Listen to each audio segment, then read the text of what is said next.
Hey, welcome to the broadcast. My name is John Mayfield. Thank you so much for joining. I'm going to just broadcasting live on the YouTube channel today. Probably should have pushed this over to the Global Real Estate School Facebook channel as well, but I wanted to go live. Normally, I am broadcasting live on Thursday nights at 7 p.m. And we are doing an earlier broadcast that I will send the link out for everyone to watch. So we're going to get right into the session right now. So let's get over to the board using a brand new streaming platform called StreamYard. I had been using ReStream for a while, but we're using StreamYard now. So we're going to see how this works out for us. And I believe if you are watching, we have the ability to see your comments and we can take those as we go through the session. So I'm going to go right into well, I didn't want to do that. I wanted to go into switch to learner view. So let's try that again. So we will switch to learner view and going to jump right into the course here. I'm in the Missouri portion, but again, if you are in Virginia, Florida, Hawaii, Utah. We're in 9 different states: South Dakota, Kansas, Missouri, Oklahoma. Doesn't really matter. Any of these sections will work. All of this is national content, is what I'm covering. So, what you want to do is right up here, there's a little item called Content Library. And if you open up Content Library, you will see I have lots of various sessions in my uh, modules in my dashboard. We're going to go into the review modules. And by the way, I just want to remind you, I'm posting these in the study sessions. They will be all the way down here at the bottom. So you can see that we started on August 11th. We did a new study session, covered chapters 1 and 2. We did chapter 3 on the 17th, chapter 4 on the was in August as well. And I will put chapter 5 that we're going to do right below there. So again, if you go to Content Library, right at the top, you'll find these sessions right in what I call the study sessions. But you also have what are called review modules, and these are unlocked, which means we can go anywhere in the module that we want to go. And I always like to remind people, instead of hitting resume, right down here at the bottom, you'll see that little restart. That's where I want you to go, okay? Because that will refresh and kind of block everything or refresh all of your answers and so forth. Now, don't forget, we have a brand new session. Pardon me, I'm going to come back over here. We have a brand new format that we will be launching very, very soon. And I just want you to be aware that this new format, it's just a new look and feel. And so nothing wrong with what we have. It's just as anything, I felt that it's time to kind of update and give it more of a modern look. And so getting very close to being able to launch that. So I'm very excited, and you'll be able to see that soon. But for now, we're using the old version where, again, nothing wrong with it. I get lots of positive feedback from this, but I think you'll like the new look and feel. Now, remember, as we are in the course, there are 2 menu buttons on the left-hand side of the course. You'll see this one right here. I'm going to put my finger up there and kind of show you that shows you all the modules that are in the national portion here of the course. And right below in the darker area next to NO5, Chapter 5, and it says free, because that means we can move around anywhere we want in the module. So if we want to jump right down here to the final thoughts, we can just jump down to the final thoughts, and just it'll take us right there, and we can begin moving right at that point. So um,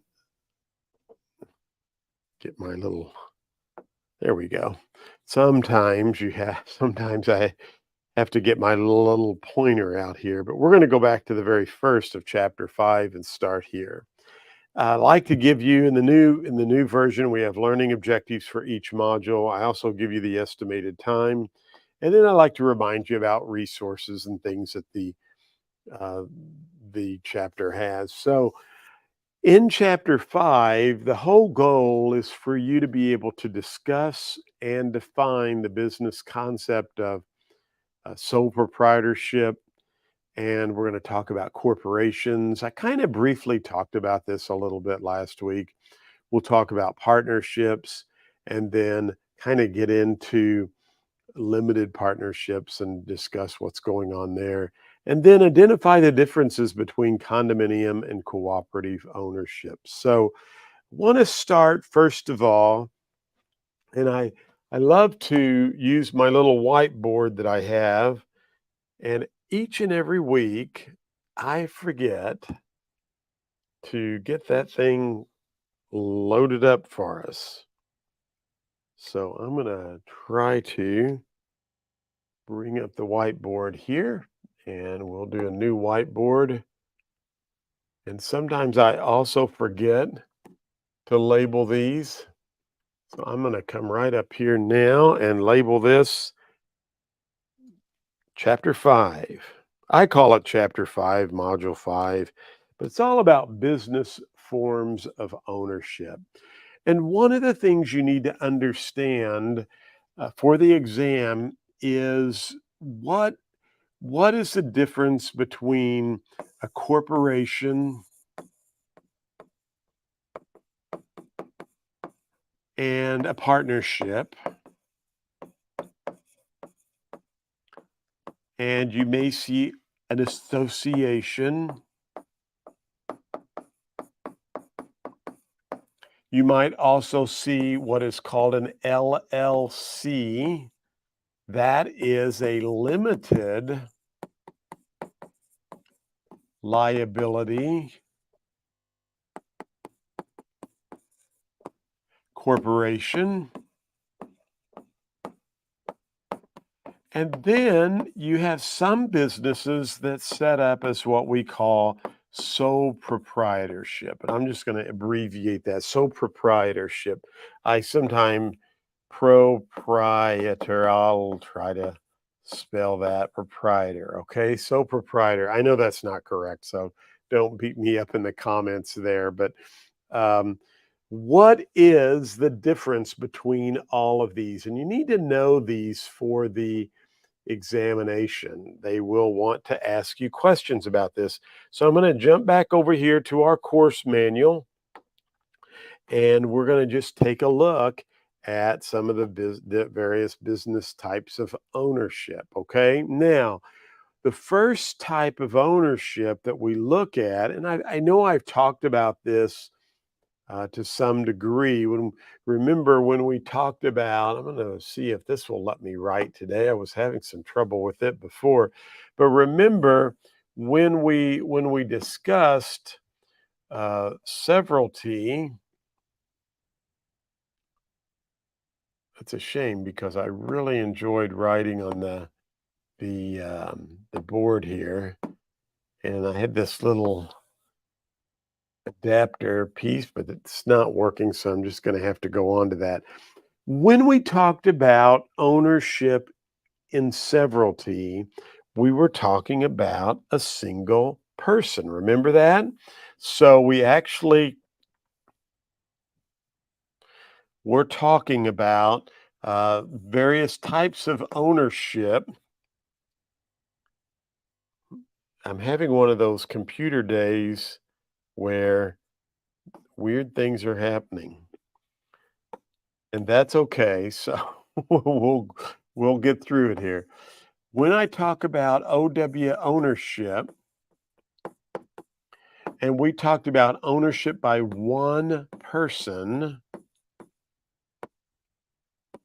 we said they buy property in severalty.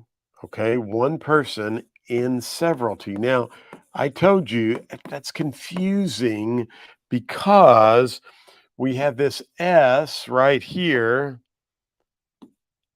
the S for severalty. I want to make sure that and we have the S for single person. And I said, if you could somehow tie the S and remember that if it's a single person, they own property in severalty. Okay. We also said that corporations take property in severalty because a corporation is considered a single entity.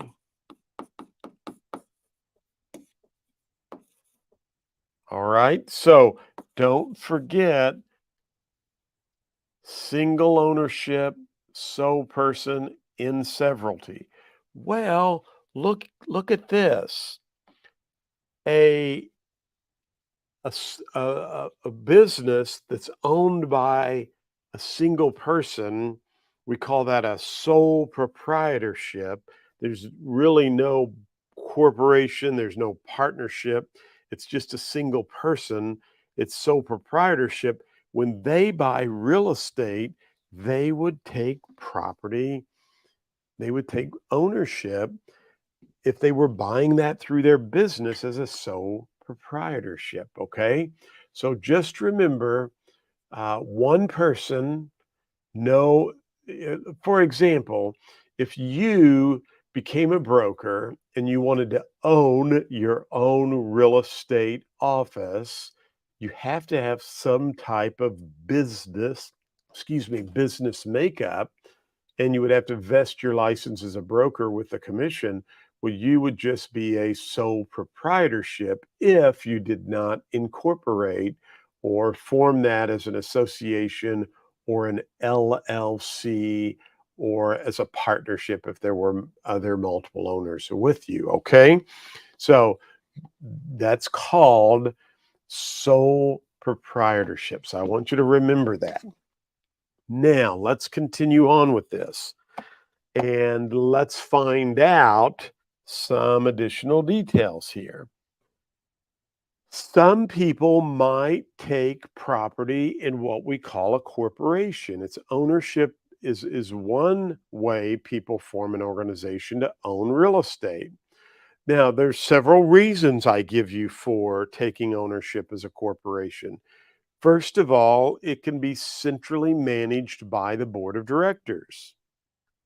There's this thing called limited liability that you need to understand.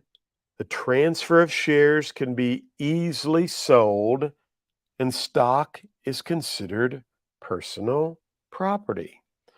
Well, let's take a look at this. A couple of things that I want you to know about here is that if you take property, I am so sorry. I don't know why that's doing that.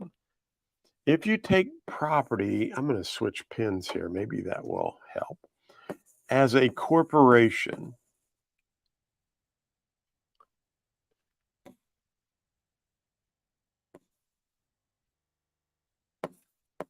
I'm not going to talk about it anymore. Maybe it'll go away. Okay. If you take property, if you form your business as a corporation, you normally issue stock. Okay. I have Mayfield Real Estate Inc. And when we formed Mayfield Real Estate Inc., my mother and father both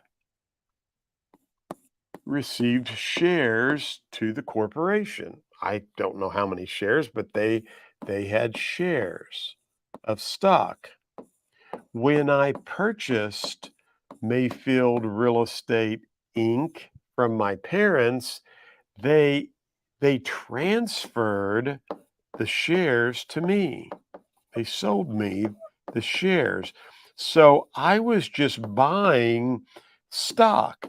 just like you would if you went and bought stock on the stock market. Although our corporation in this case is not a publicly traded corporation, but you can see that if you sell the corporation, it's just a matter of transferring the stock. And so what was the other thing I said to note there is that the stock is personal property. Now, on the exam, I have heard them talk about if a real estate broker wants to sell a business that has stock, if they're trying to sell the shares of stock to a business, can they do that? And the answer is no. You need someone to transfer those sales who would either be an attorney or generally someone who's licensed to in that line of business to sell stock. There's a name for that, but I don't think you will see that on the examination. Just understand that that's personal property, and we transfer personal property through, as we learned in chapter 2, a bill of sale. Remember? So that's how we transfer personal property, is through a bill of sale. Now, the other thing is normally with a corporation, you would have a president. You could then have a vice president.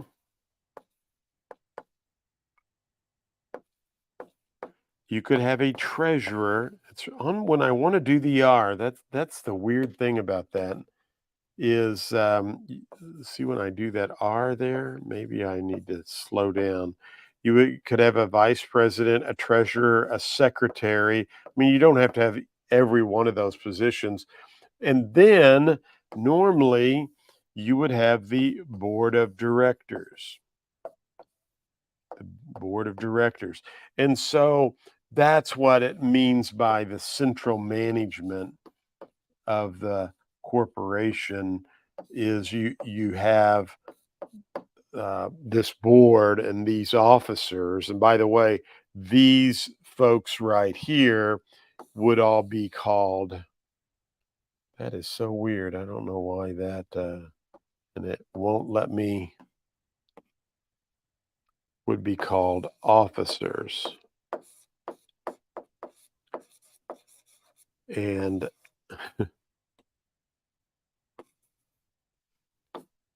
technology, you got to love it.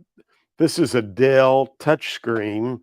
And so hopefully you understand if I have a little hiccup with my little small real estate company, big companies have issues too. Probably I just need to reboot my computer board and do something there.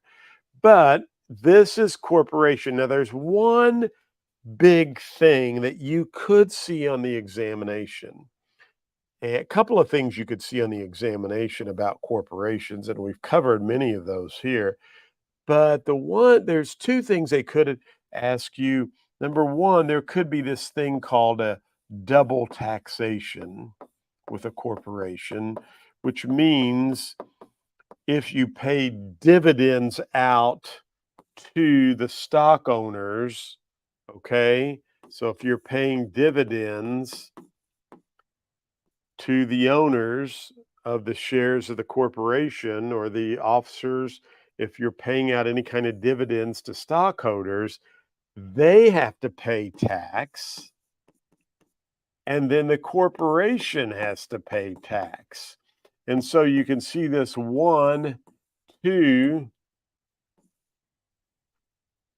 double taxation. So not only are the officers all being taxed, but the corporation can be taxed on profits, on the profits that the company makes. And so that could be a test question right there. The other item that could be a test question is that it does limit corporations do limit your liability.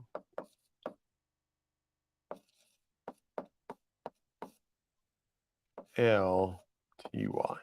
So it limits your liability. Okay. Now, what do we mean by limits your liability. Let me come back over here and we'll just visit with you for a second so you can kind of understand this. What we mean by limiting your liability is that normally, if your corporation did something wrong or you were sued, the corporation is the only person that could be liable. I was telling a story this week. I was teaching down in Miami, Florida for a group and had a wonderful class down there on starting a real estate company. It's a course I wrote for the Council of Real Estate Brokerage Managers, which is a part of the Real Estate Business Institute.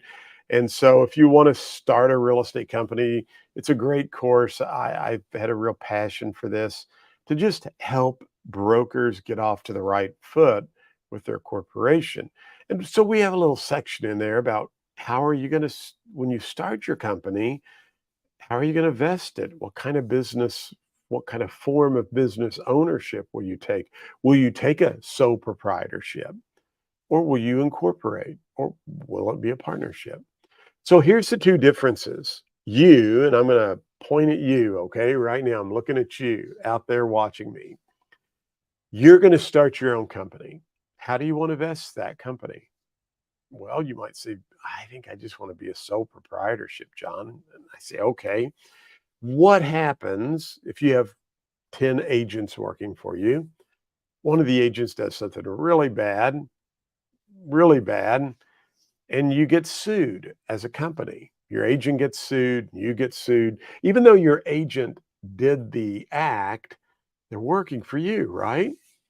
And so, since they're working for you, you're liable as the broker. By the way, that's probably a question you will see on the exam. Doesn't matter what state you were in.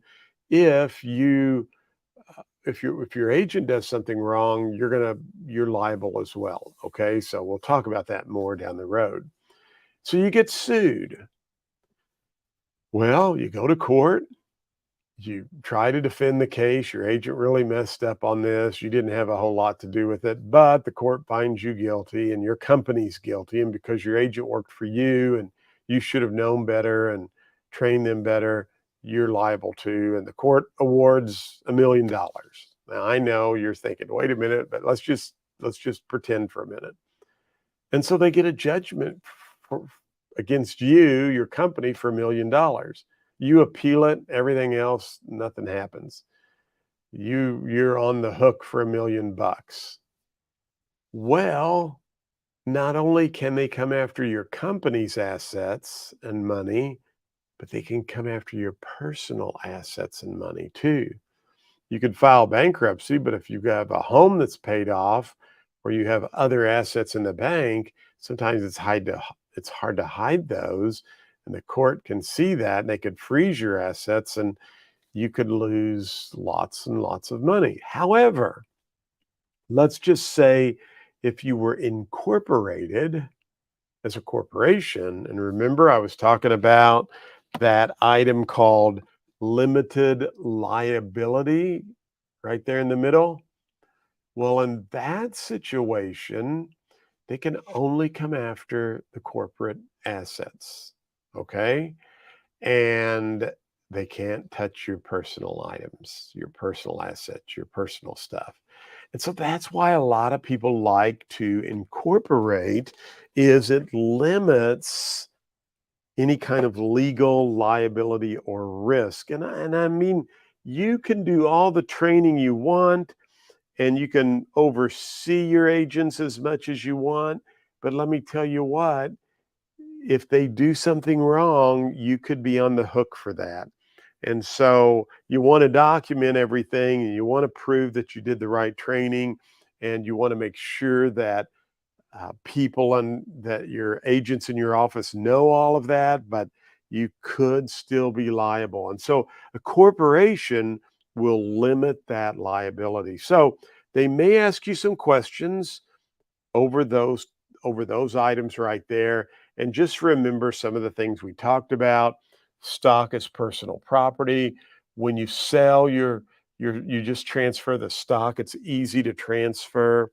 We use a bill of sale. Remember when we transfer personal property, central management, and double taxation limits your liability. So those are some items. Now, let's talk about partnerships. I always tell this when I'm talking about partnerships. Man, I always tell this story because it's, I think, a funny story.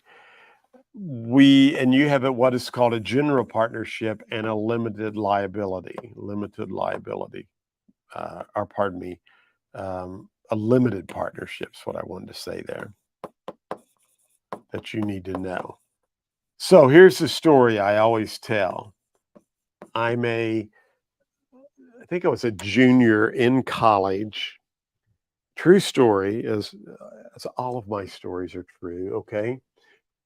I'm a junior in college, and we're covering partnerships with the professor in corporation finance. And we came to the chapter on partnerships, and he said a lot of really bad words. He then threw a piece of chalk, it went over our heads, it hit the back wall, exploded, and he said, "We'll go on to the next chapter." So we all figured he must have had a really bad experience with a partnership. And we didn't. That's how we covered partnerships. So uh, here's why this is bad, okay? In a general partnership, you could have two or more, and everybody in a general partnership is everyone's liable for all of the debts. Should put everyone is liable. So everybody's liable for the debts of the partnership.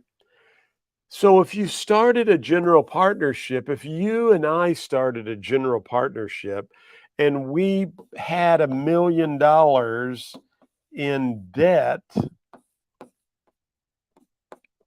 and you left, or I'll just be the bad person. If I left and you couldn't find me and I just disappeared because business was so bad, you're going to be stuck holding the bag for that. Now, I know of a story where a gentleman was in a partnership with another person, and his partner was in an automobile accident, and I don't know if there was drinking involved or what, but it was his fault, the accident, and the partnership was sued because he was driving an automobile the partnership owned, and they had monies that they owed in this number or more because it was a very bad automobile accident. And so my friend, who was the other partner, ended up having to file bankruptcy because there was such a big judgment against them. Now, again, we don't have to get into all the legalities on the exam. What you need to know is under a general partner, everyone is liable for all of the partnerships stuff. Okay? That's what I want you to know for the test. General partnership, everyone's liable for everything. All right? That's what you need to know for the test. With a limited liability partnership, again, this is a partnership, you are only liable for the amount invested. Give you a good example. When years and years ago, when we used to have AT&T used to own AT&T used to be the only phone company in town. And then along comes MCI, the guy that owns MCI, and he's like, "Who says AT&T has to be a monopoly?" There's nothing that, the government was kind of breaking them up at that time. And so then you had all these little phone companies that started up. Well, my mother and father, were such wonderful parents, and I miss so much. And my mother and I worked together at the real estate office, and she started Mayfield Real Estate Inc. They had some money that they invested in this phone company called, at that time, I think it was called TMI was the name of the phone company. And this guy came to town. They were starting this new phone company, and he was looking for 35 investors who would put $7,000 a piece into this new phone company. In fact, I think a lot of the early cable companies around various small communities in the area, that's how they would start. And so it was a limited partnership. And so we could do the math on that. 35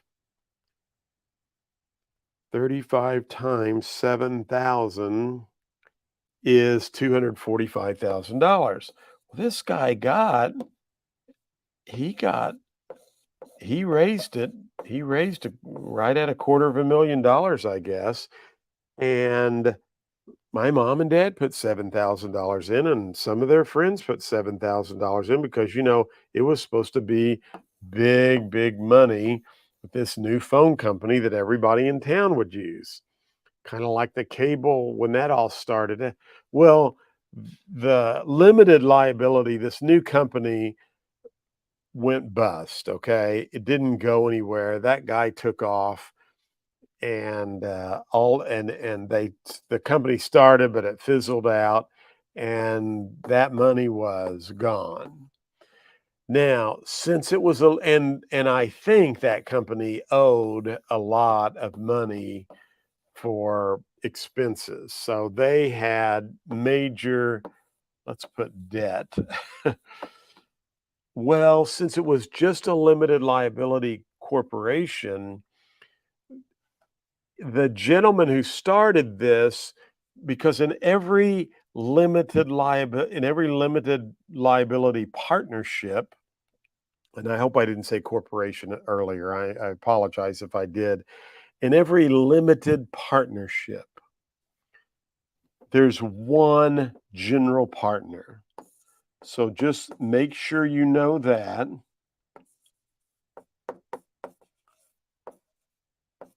So every limited partnership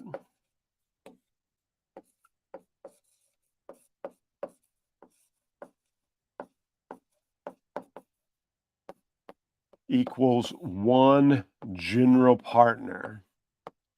And the guy who started this,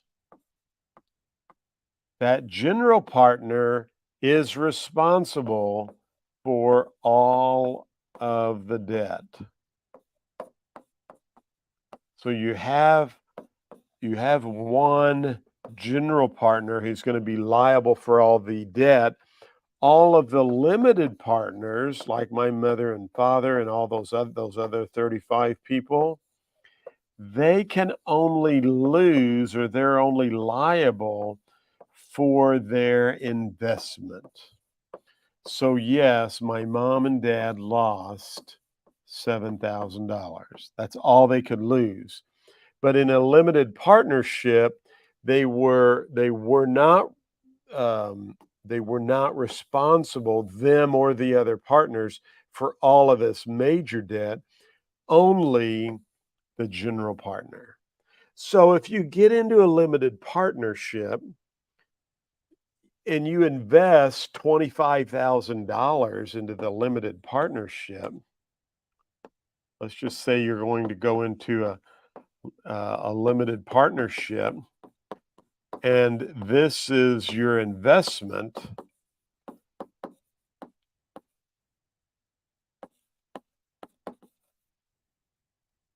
That's all you could lose.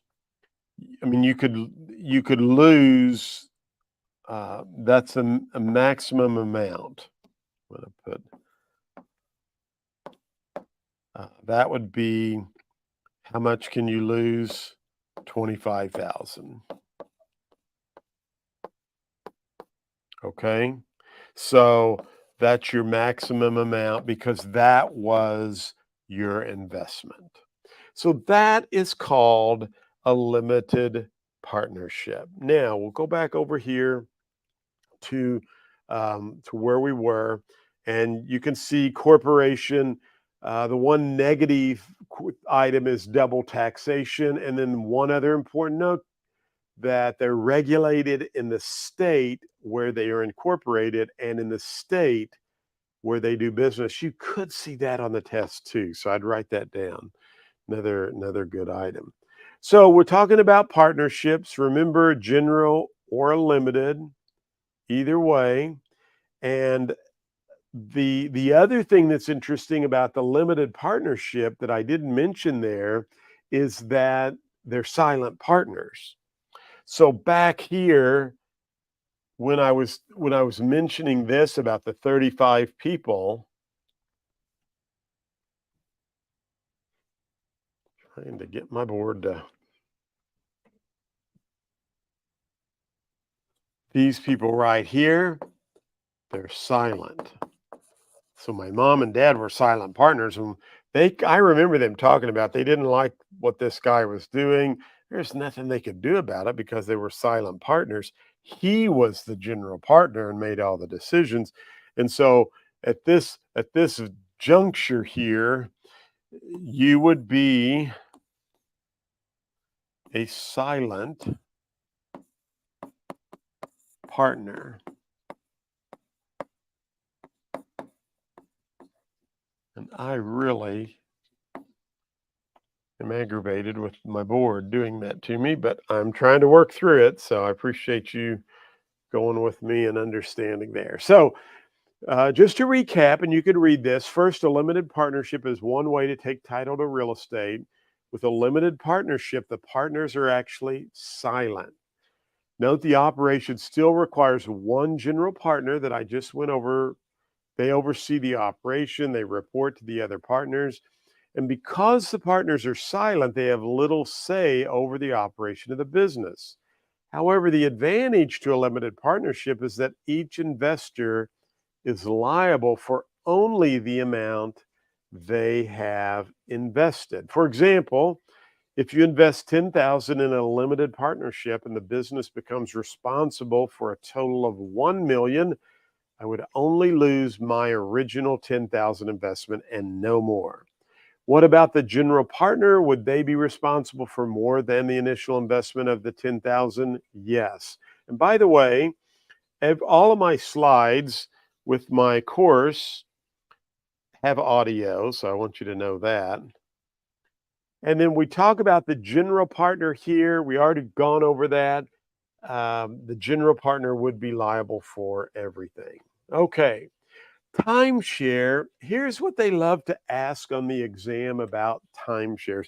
And please make a note of this.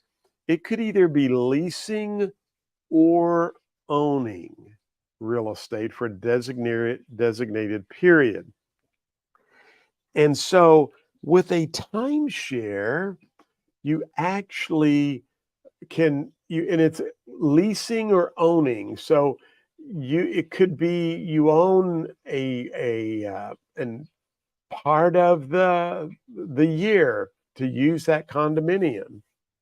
Now, when you talk about business forms of ownership, my wife and I always loved to go to Destin, Florida, and we took our kids there for years and years. And I thought to myself, and at the time, we could have purchased a condominium at the beach house. That's where we always stayed at. Beautiful. It was an older complex, but it was a big, huge piece of the beach, and the condos were very nice. And I think at the time we could have bought one of those condos for like 120,000, which was a lot of money back then. And I told my wife, I said, what would be neat is to form some type of a limited liability partnership or corporation and try to get 10 or 20 people who could all put $7,000 or $8,000 in. And I ran the math, and we could all have a timeshare. So we could buy that property. Remember, we talked about how you take ownership with more than one person. We could have done that probably would have done that by tenants in common, right? Tenancy in common. Why? Think about it. We could leave it to our heirs. We could have equal or unequal percentage of ownership. Remember, I may want to take 3 shares, and maybe you take 1 and somebody else takes 5. And so, and these are coming in and out at different times. Remember, joint tenancy, right of survivorship, have to take title and interest at the same time. So we'd all have to have equal ownership interest. And if we were a family with kids, we might take title to that condo that way. But anyway, you could kind of see now how you could buy property and set it up and sell off pieces and do a timeshare, and things could work out that way. There's an actual company now called Picasso. It's the guy who started Zillow, and you buy 1/8 percentage of interest in a luxury property. And the reason they chose 1/8 is because most people only use a second home 6 weeks out of the year. And so there's all kinds of ways that you can sell property. And I just want you to be on the uh, the reminder on this, that it could be leasing or owning. So timeshare, I think you'll do fine on the exam there. A planned unit development, a PUD, planned unit development, is another form of ownership that's popular in many parts of the country. And the whole thing about a planned unit development is that it helps take a small, limited amount of land and really make the best use of the development for everybody. A lot of times the local governing body needs to approve the plans. Planned or PUD owners own the lot underneath their house, but there are some common areas in the community association may own, like uh, a pickleball court's a big thing today, right? Or tennis courts or a swimming pool. But I think you'll do fine if you see a planned unit development. Just remember, it makes good use of all of the property.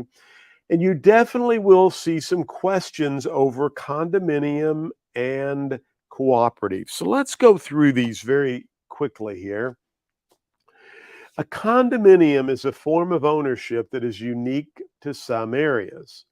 Condominium owners own the unit or the block of air and do not own the land underneath their unit. Okay? They own the common areas as tenants in common. Why would they own the common areas of the complex as tenants in common? Because when you die, you get a fee simple title to your condominium unit, and your heirs or whoever you sell it to get to enjoy the common areas that you enjoyed with the other owners of the development. So you couldn't share the common areas as joint tenants, because joint tenants has right of survivorship and equal interest and all these other things that couldn't happen that way. So common areas, as you can see, are the things like the parking lots, the parks, the swimming pools, the pickleball courts. I need to update that, right? Because tennis courts are out and pickleball courts are in. I don't know. I haven't even played pickleball, but it's a big deal today. So remember this about condominiums. Each owner is responsible for the taxes and the mortgage payment. Each unit is owned and classified as a freehold estate. There is a master deed or declaration, and that has been on the test. So make a note of that. A master deed or declaration is recorded to verify and list the legal descriptions of the units, what can and cannot be done, where the common elements are located, etc. And the master deed or this declaration is usually recorded at the county courthouse, and you can go look that up. So let's come back over here to our whiteboard and take a look at this. Well, first, let me just go out here and let's just search for Miami Beach, Florida. And let's go to images and let's go to right here. Okay. Remember supply and demand. We've talked about that. This all kind of uh, works together. Supply and demand. And remember, ownership rights not only run horizontal, but they run vertically as well. I told you about in my area where the the St. Joe Minerals owned the mineral rights and sold the surface and air rights. And so a lot of things are going on here that we've been studying about, as the fact that I don't know if that'll blow up or not, but let's view that image. There we go. That's better.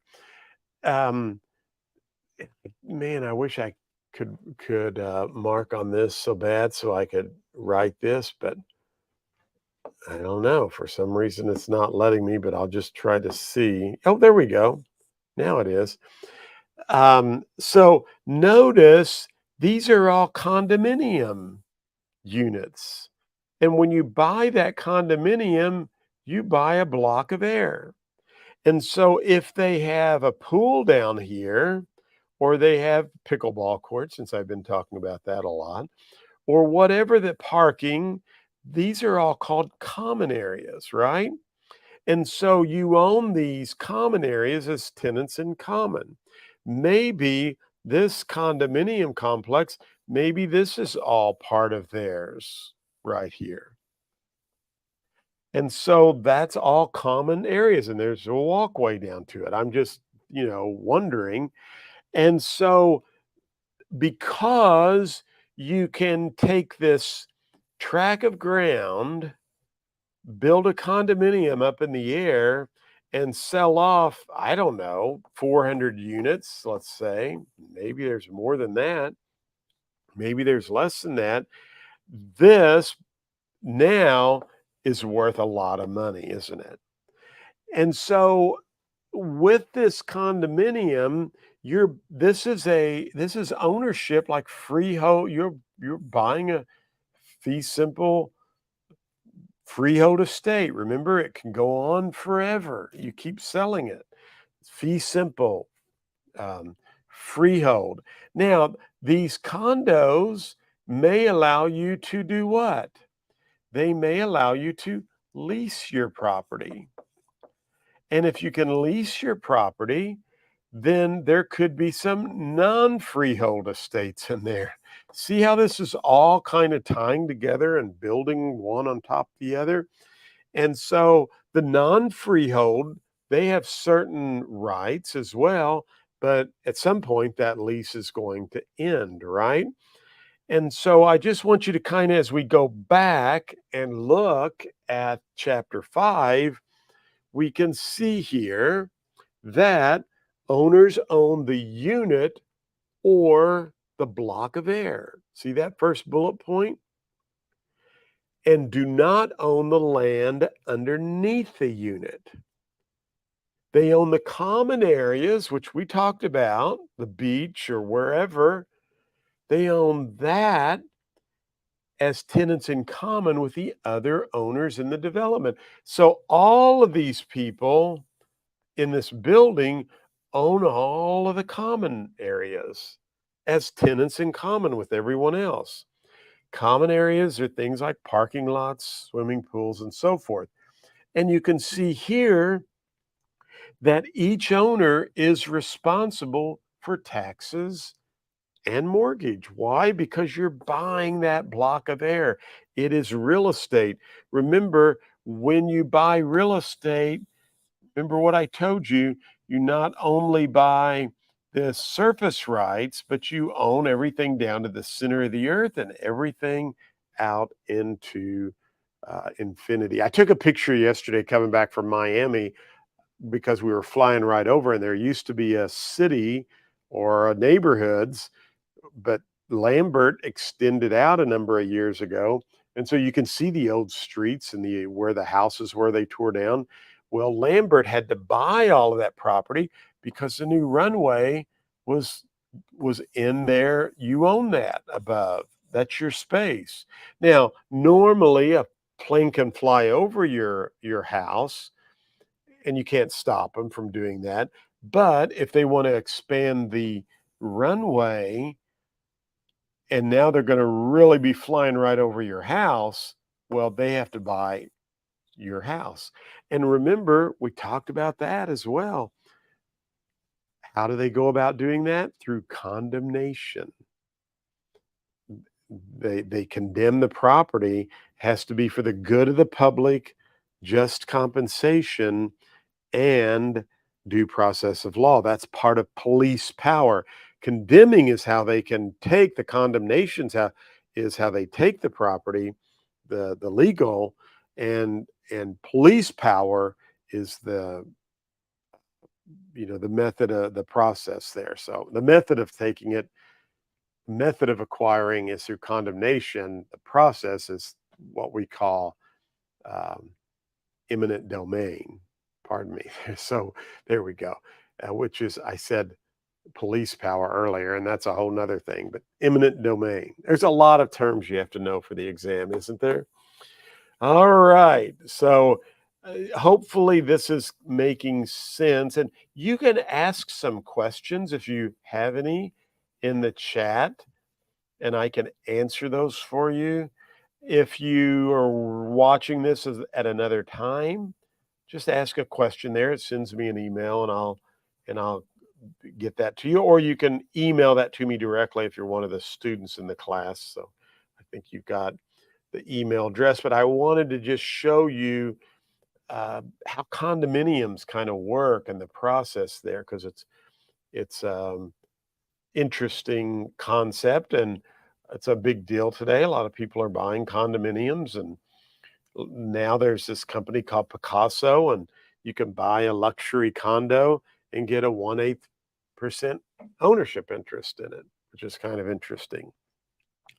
Master deed or declaration, they have been seeing that on the exam. Each unit is owned and classified as a freehold estate. Remember, it can go on forever. Now, if you have the ability to lease your unit, you could do that, and that person who leases your unit has a non-freehold estate. Some condominiums, and it could be in your master deed or declaration, where my mother lived at Summerfield Condos in Farmington, in the master deed or the declaration, the rules and regulations, you could not rent your units there. And so have to look at that and see if that's available or not. And then finally, a cooperative is another form of owning real estate. And with a cooperative, you buy what is called a long-term proprietary lease. The cooperative owns the real estate and each member owns stock.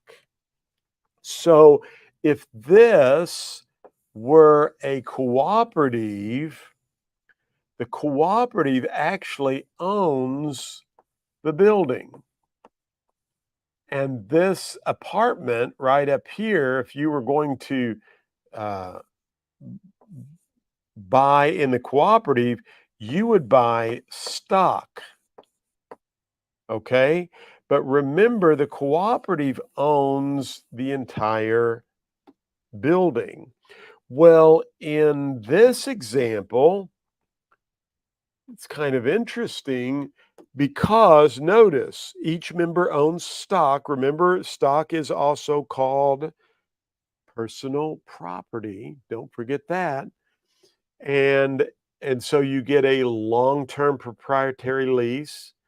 The cooperative owns the real estate, you own stock in the development, and you get an apartment, and then you pay a monthly payment to the cooperative. And the co-op then makes the mortgage payment, the taxes, and the insurance. Now, what happens if one of the cooperative owners doesn't pay their monthly payment? Well, if that happens, guess what?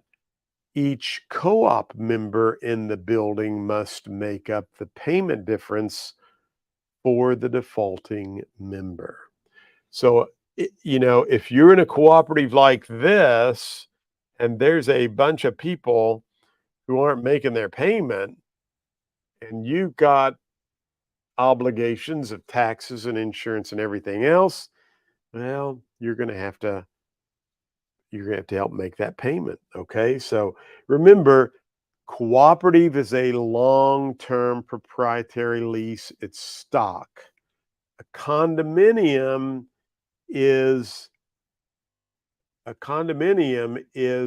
freehold or a ownership. Okay. So don't forget the difference between the two. Well, I have some review questions. You can go through those. We'll do a couple of these together. A person who has complete control over a parcel of real estate is said to own. What would they have, a life estate? No. The feasible fee? No, there's some restrictions. Leasehold? No, that's non-freehold estate. So they would have fee simple. Equal rights of possession are characterized in all of the following except, well, now, equal rights, tenancy by the entirety, they have equal rights, don't they? Tenancy in the common, well, they could have equal rights. A joint tenancy, they have to have equal rights. Tenancy in common, they can or they cannot. A tenancy at will, well, that's something we haven't talked about yet. And I think that could be the answer, and it is, because remember, a tenancy in common could or could not have equal ownership interest, but a tenancy in will would not. That's a lease that you can stay there until a certain event happens. Just kind of going back over chapter 1, all of the following are physical characteristics of land, except, well, immobility is physical, indestructibility is physical, uniqueness is physical, but scarcity would be part of what? Economic characteristic of real estate. Oh, I didn't. The last answer was economic. I think I thought I was answering this. Um, well, wait a minute. All of the following are physical characteristics of land except scarcity. And that's the correct answer. I must have unchecked something there. Carr leases store space to Falk for a restaurant. Falk installs ovens, booths, counters, and other equipment. When do these items become real property? This is back in chapter 2 when we talked about trade fixtures. And it would be uh, Carr leases space to Falk. When do the items become real property?